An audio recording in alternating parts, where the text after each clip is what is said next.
Assalamualaikum warahmatullahi wabarakatuh. Selamat pagi menjelang siang untuk Bapak Fadil dan kawan-kawan. Di sini saya akan mempresentasikan sebuah PowerPoint yang berjudul Makiyah dan Madaniyah yang disusun oleh saya sendiri, yaitu Oktina Rizky dari Prodi Tadris Bahasa Inggris dengan NIM 2215246. Oke, sebelum kita masuk ke dalam materi lebih dalam, saya mau membahas sedikit tentang pengertian Makiyah dan Madaniyah. Secara singkatnya itu, Makiyah adalah ayat-ayat yang diturunkan di Mekah, sedangkan Madaniyah adalah ayat-ayat yang diturunkan di Madinah. Lalu kali ini kita akan bahas yaitu urgensi ilmu Makiyah dan Madaniyah. Yang pertama, diturunkan secara bertahap selama 23 tahun. Jadi ayat suci Al-Quran tidak diturunkan secara langsung, tetapi diturunkan secara bertahap, ayat demi ayat dan surat demi surah. Yang kedua, ada yang diturunkan di Mekah dan ada juga yang diturunkan di Madinah. Surat yang diturunkan di Mekah adalah surat Makiyah dan surat yang diturunkan di Madinah biasa disebut surat Madaniyah. Surat-surat tersebut turun sebelum hijrah ke Mekah dan juga ke Madinah.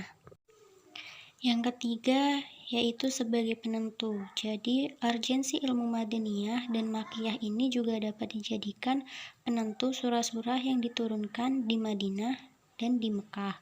Selain itu juga mengetahui perbedaan antara surat Makiyah dan Madinah, dan juga untuk mengetahui urgensi ilmu Makiyah dan Madinah dalam penafsiran Al-Quran.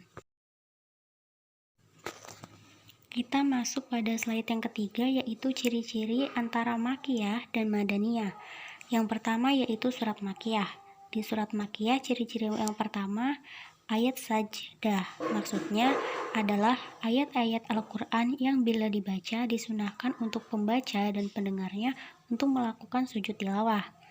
Ciri-ciri yang kedua, adanya kisah Nabi dan umat-umat terdahulu. Jadi di dalam surat Makiyah banyak menceritakan tentang kehidupan Nabi dan juga umatnya. Yang ketiga, kisah Nabi Adam alaihissalam dan iblis. Jadi di dalam surah Makiyah banyak terdapat kisah Nabi Adam dan iblis. Nah, lalu yang keempat, ada ayat-ayat dan surah-surahnya itu pendek, terus dibaca keras, maksudnya tuh kayak dibacanya tuh tegas. Terus juga banyak surat-surat yang dianggap kecaman terhadap kaum musyrik. Terus yang terakhir, pengingat hari akhir dan gambaran neraka. Jadi maksudnya tuh kayak banyak surat-surat dan ayat-ayat yang menggambarkan bagaimana pedihnya siksa neraka. Nah, hal ini kan secara tidak langsung mengingatkan kita agar selalu taat kepada Tuhan. Dan yang terakhir, tuntutan akhlak yang baik. Nah, sekarang yang Madaniyah. Jadi ciri-ciri yang pertama yaitu berupa izin dan hukum perang, yang dimana di dalam surat-surat tersebut menjelaskan soal peperangan dan juga hukum-hukumnya. Yang kedua yaitu suratnya panjang-panjang, contohnya tuh kayak surat Al-Baqarah. Yang ketiga, dibaca dengan tenang. Jadi surat Makiyah berbeda dengan surat Madaniyah. Jika surat Makiyah dibaca dengan nada yang tegas, surat Madaniyah dibaca dengan nada yang lembut dan lantunan yang tenang. Yang terakhir, mengemukakan bukti dan argumentasi mengenai kebenaran-kebenaran agama.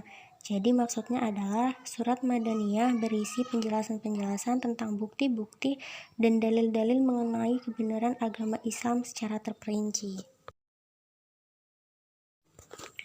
Lanjut, apa faedah kita mengetahui Makiyah dan Madaniyah? Nah, di sini ada 3 faedah mengetahui Makiyah dan Madaniyah.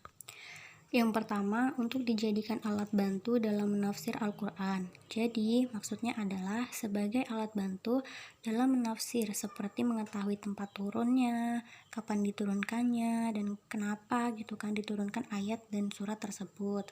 Yang kedua, merasapi gaya bahasa Al-Quran dan memanfaatkan keindahan dan kelenturan gaya bahasa tersebut.